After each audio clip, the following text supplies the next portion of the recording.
Richard Chasdi is a professor at Walsh College and has written a number of books on international security. He joins me from the U.S. state of Michigan. Richard, welcome to the program. Thank you for having me. Thank you. A vehicle plowing into a crowd. We've seen this time after time in Europe. We've seen it in the Middle East and sadly now in the United States. What sticks out to you almost 24 hours later after this attack? Well, of course, the attack itself reminded me of the attack that Mohamed Louaj Boulel committed on Bastille Day of 2016 in Nice, because of the methodology and because they're roughly close in age, both male. But what sticks out is the difficulties that counterterrorism officials have in terms of isolating and identifying lone wolf assailants, and how it really is substantially more difficult to work with that than it is more established terrorist groups, I think. Well, that was going to be my next question. How do you identify a threat like this? New York Governor Andrew Cuomo said the suspect was radicalized domestically. Explain to us what that means exactly. Well, radicalization, it's not necessarily sequential. It could be simultaneous. So the act in terms of various factors influencing the overall outcome.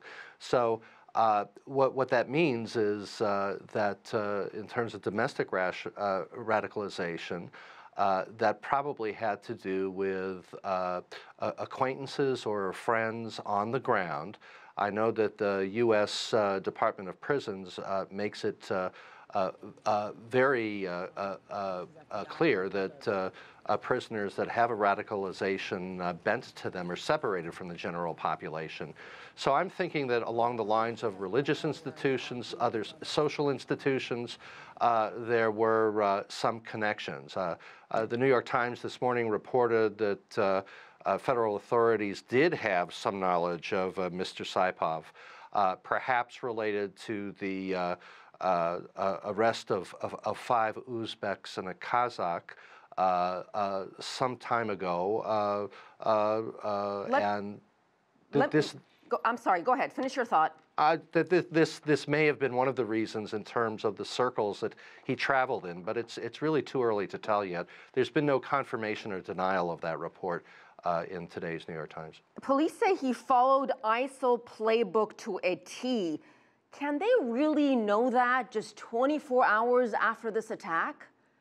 Well, in terms of the general parameters of having individuals operate under the very broad mandate of the struggle as ISIS defines it to be, yes. In terms of using ordinary low technology weapons, yes. What's most disturbing perhaps is that everyone is a target. This is seen as really an eschatological struggle between good and evil, between the West and between extremist organizations like ISIS and Al-Qaeda, and people act accordingly. And how much of an advantage is it to authorities, to investigators, the fact that this man is still alive and apparently answering questions? Well, that's an important dimension to all this. Having said that, the way the world works these days is that terrorist organizations are flat. They're not hierarchical as in the old Cold War days. And this person may be able to, if this was done online, which I suspect part of it might have been, to name or at least provide different virtual addresses of individuals in contact he was in contact with. But it doesn't really move much farther up or across the scope of operations than that, because this is a very decentralized strategy and designed to be that way because it's more effective for the terrorists and more difficult for counter-terrorist authorities to follow up on. All right, Richard Chasdi, thank you.